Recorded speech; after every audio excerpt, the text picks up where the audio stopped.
Welcome to In or Out, a rapid fire game where we determine where we stand on a handful of NBA topics. I'm Tony Pesta, and joining me today is Tiffany Meeks, the host of Mixed Bag. You can find her over at the Heat Beat on YouTube, providing great coverage of the Miami Heat. And today we're going to talk all about those Heat. Tiffany, thank you so much for joining the show. Oh, thank you, Tony, for having me. Yeah, let's do it. Let's just start right here, because as a Cavs fan and a Clevelander, it only feels right to check in with an old friend and see how he's doing down in South Beach. Are you in or out on the Kevin Love experience so far? Man, I'm so far in, I can't find myself, but he's out.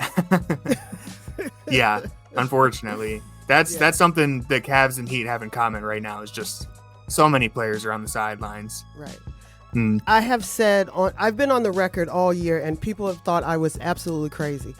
Kevin Love has been the most important player this season for the Heat. And wow. I will take that to the end of the season. His you know what it is? It's number one, he's a vet. And not only is he a vet, but he's a mature, smart vet.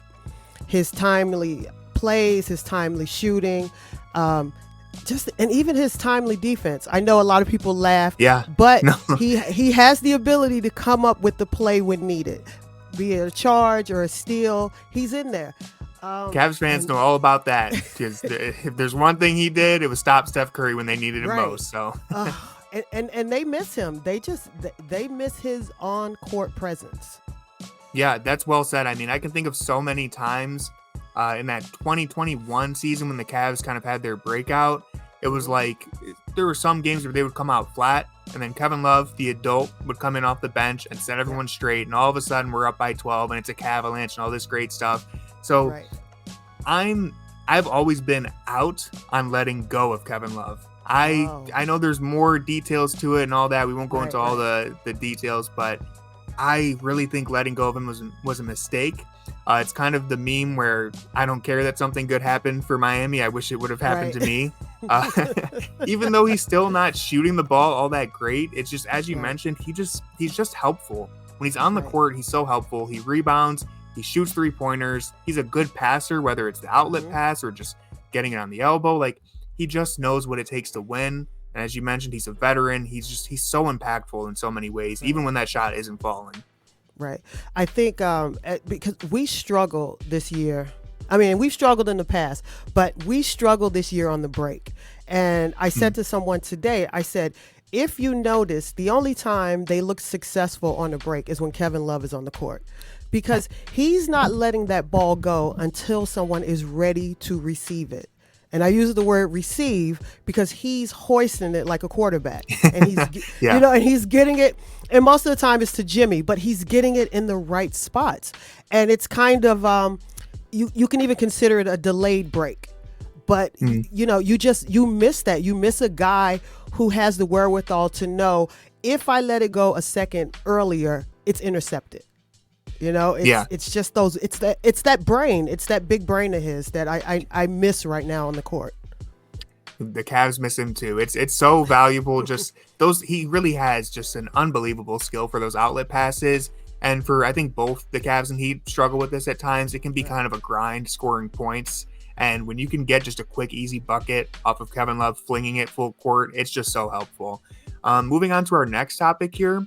We talked about an old friend. Now let's talk about a Cleveland foe. Scary Terry Rozier from Shaker Heights. He's always been one of those guys, for whatever reason, just always torches the Cavs. I don't know how to explain it.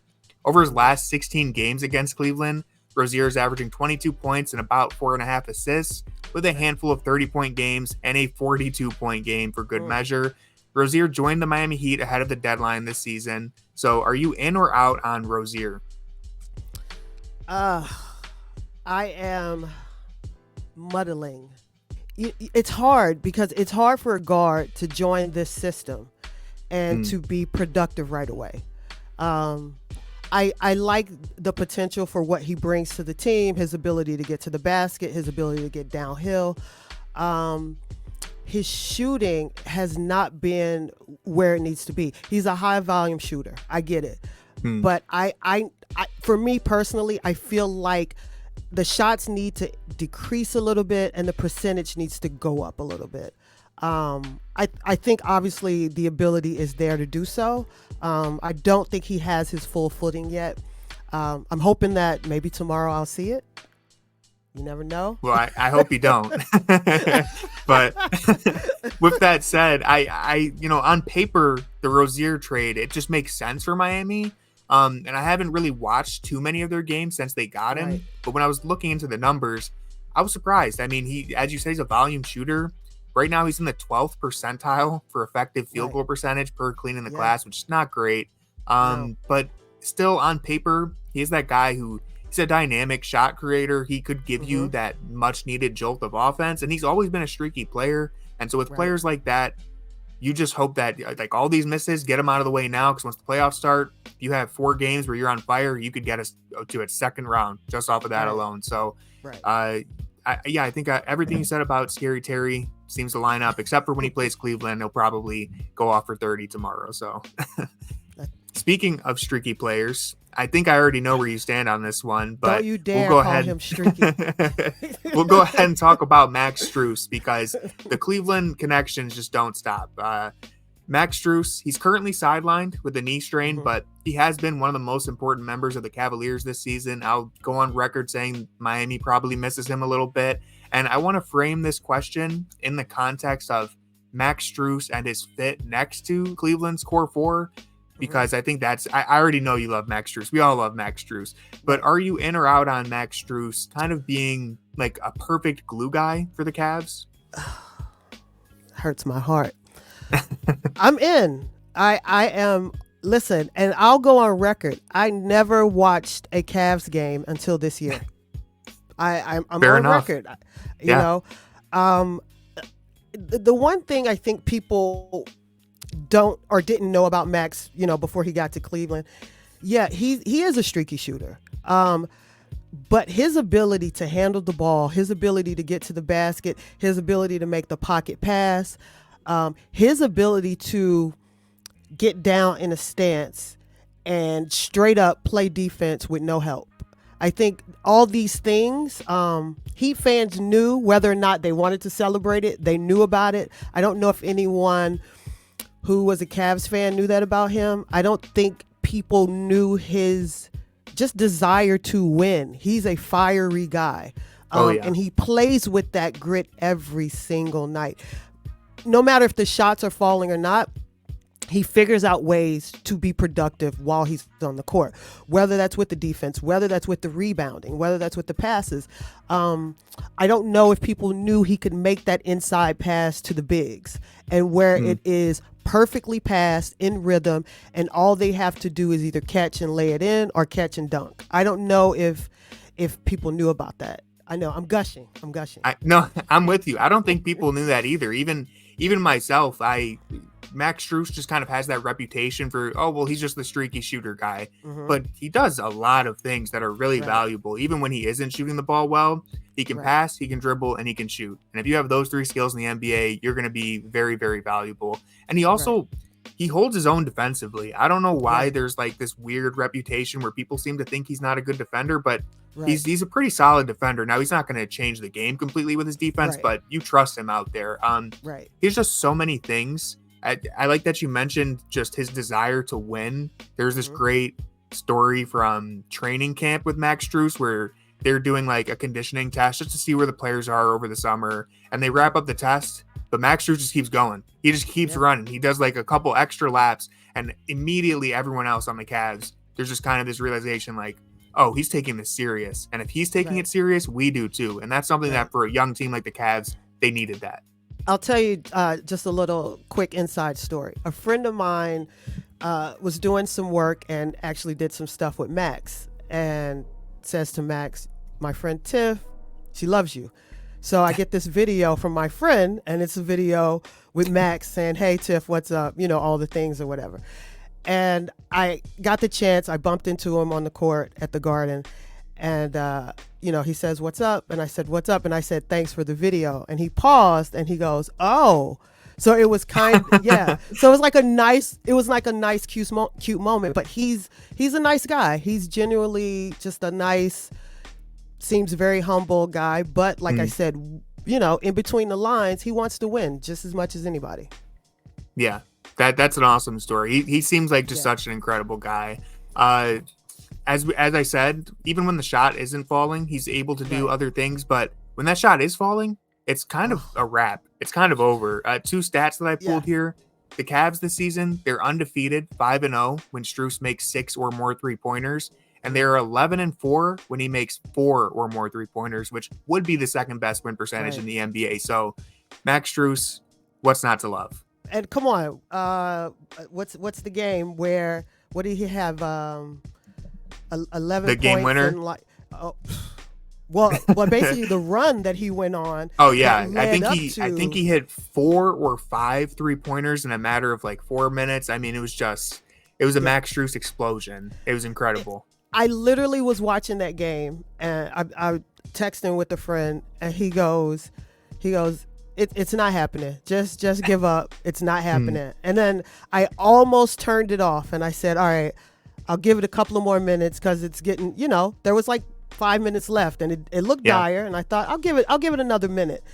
And he hits one. Then he hits the next one. And when he hit the next one, I knew at that point, I was like, oh, it's a wrap now, because he's feeling himself. When he gets that little hop on his jump shot, you just know it. And as a Heat fan, I've seen that over the years where when he gets that little hop, you can tell that he's about to have his own little mini show. So, but I was happy for him, because all the things that the up and downs and all those things kind of led to that moment where it said, like, I can do these things. Yeah, people will make that. First off, that was one of the best Cavs games I've ever seen. Just one of the most unreal heat checks. When that 60-foot bomb went in, it was like an out-of-body experience. I couldn't believe that he just did that. But with Max Strus, this is the last point that I'll make, and we'll move on. People will focus on his percentage a little too much and be like, oh, well, compared to other players who take this many shots, he's kind of middle of the road, or whatever they want to say. Listen, opposing defenses know that Max Strus can rattle off 5 3-pointers in 2 minutes. It doesn't matter if he's shooting 0 for 5 at any point in the game.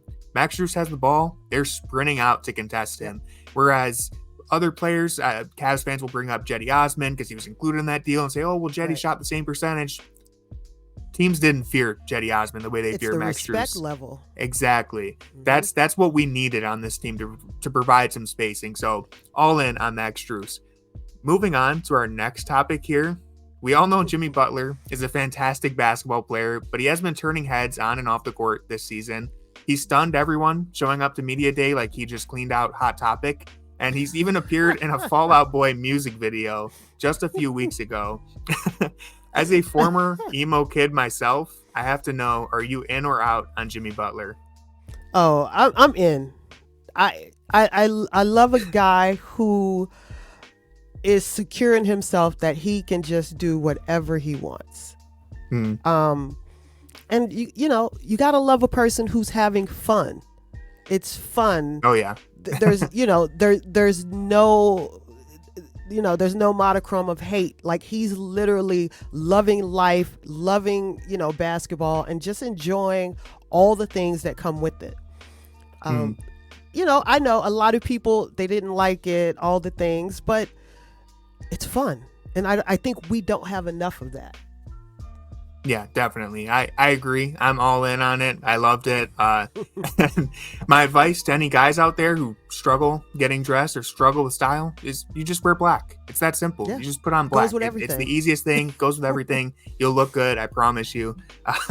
Moving on to our final topic here. So Bill Simmons describes the Miami Heat as the basketball version of Michael Myers, because no matter how dead you think this team is, they always find a way to come back and haunt you. Right now, Miami is back in that 8th spot of the Eastern Conference, which is right where they made a Cinderella run to the finals just a year ago.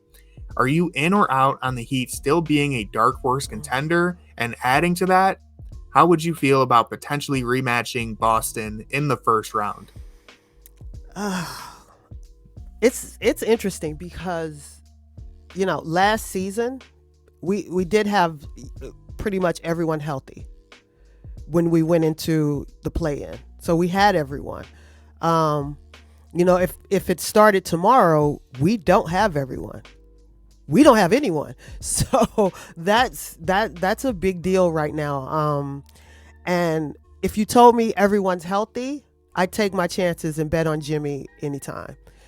I honestly, I'm not sure. I'm really, because we don't have nagging injuries. We have some serious injuries. That it's not a sprained ankle. We have guys that have serious injuries, and not sure. We don't know when Kevin Love is coming back. We don't know when Tyler Herro is coming back. Josh Richardson is out for the season. Jimmy Butler is probable, and then it's doubtful. So we don't know what's happening with that foot. There's Duncan Robinson went to a back specialist today. So we have no idea. Yeah, the list goes on and on. We have no idea. I would say, all things being equal, Heat versus Celtics. I put my money on Jimmy. That's fair. That's valid. I would say, just trying to be like the rational NBA fan, I'm like, the Celtics are the better team, but I said that last year too, and Miami still stunned them. So assuming that they manage to get healthy and roll into the finish line with a full squad or close to it, no one is going to sign up to play the Miami Heat. Doesn't matter what seed they're in. Butler, Bam, all of the depth pieces that just come out of nowhere and bite you when you least expect it. And most of all, Eric Spoelstra. Right. Nobody wants to have to go across from him with the clipboard. If Cavs fans think that Tom Thibodeau gave JB problems last year, you do not want to run into Eric Spoelstra. So, yeah, the Heat, it's just, Bill Simmons says it best. The Heat, they're Michael Myers. You never know with this team. Right. They've somehow always managed to surprise you, even when things look dire, which they do look a little dire right now, but again, no one wants to sign up to face this team in the playoffs. Even the Boston Celtics, who probably take that matchup a little more personal than anyone else in the East. Right. Listen, and if you're sitting where Boston is sitting, you should feel very confident in what you could do moving forward. Because they're a really good team. They're the number one team right now in the East. I think that the one thing I always say, regular season and playoffs, they're two different things. The mentality in the regular season is you're really just trying to get that home court advantage. You want the top spots. I think some players get to the point in the regular season, I am over 30 and I need to just get to the end. You just got to coast to the end. Exactly. And I think with the Heat, where they have a few players who they're not old, but the bodies are old. And so, and some of them are basically, I got to get through the season. I think, and then the mentality is, once I get there, I'm there.